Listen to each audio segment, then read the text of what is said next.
I'm Molly. And I'm Josie, and today we're going to be talking about minerals. Minerals are solids at room temperature and have a defined chemical composition, which is the ratio of atoms. They typically have a crystalline structure and they have a defined, regular, repeating internal atomic structure, and they generally require that they are not created by humans and are inorganic, so they are not produced by living organisms. Some common minerals include quartz, feldspar, minerals sulfur and calcite, and many more. They can be identified to be minerals by several different features, including hardness, which is how hard it is to scratch, typically identified on Mohs hardness scale, where 1 is weak and 10 is hard. Luster, which is how shiny the mineral is, so is it waxy, greasy, metallic, etc. Then there is streak, cleavage, and shape. Minerals are often grouped by their chemical composition. Some of the major mineral groups include silicates, oxides, carbonates, sulfides, halides, native elements, phosphates, and sulfates. Most minerals are able to fit into one of these 8 groups. Minerals can be found all over the world in Earth's crust, but there usually is such a small amount in one area that it isn't worth removing. Minerals are generally only extracted when an area is found to be very rich in minerals thanks to the help of geological processes.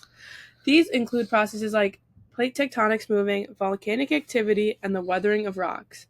The best place to look for minerals is where there has been recent activity that creates fresh exposure to new rocks, such as construction sites, mines, and quarries. Minerals and rocks are commonly misinterpreted to be the same thing, but rocks are not minerals, and they are instead a formation of 2 separate minerals mixed together through geological processes, where a collection of mineral grains come together through processes like cooling magma, metamorphism, sedimentation causes the mineral to grains to solidify together. Magma cooling, as it sounds, just as it is when molten rock cools, creating a mix of minerals that become an igneous rock. In sedimentation, minerals precipitate from water or settle as sediment where they compact together to form into rock. Lastly, metamorphism is a pre-existing rocks. They're subjected to extreme heat and pressure, causing the minerals inside them to rearrange. This all isn't to say that rocks cannot be formed and out of just one mineral, because they can. We can see this rock limestone as it is entirely made up out of the mineral calcite. Minerals are used industrially in many ways. They could either be used in a process state or in their natural state to create things such as building materials, medical devices, medications, paint, ceramics, electronics, glass, plastic, paper, etc. They can be used in all areas of life.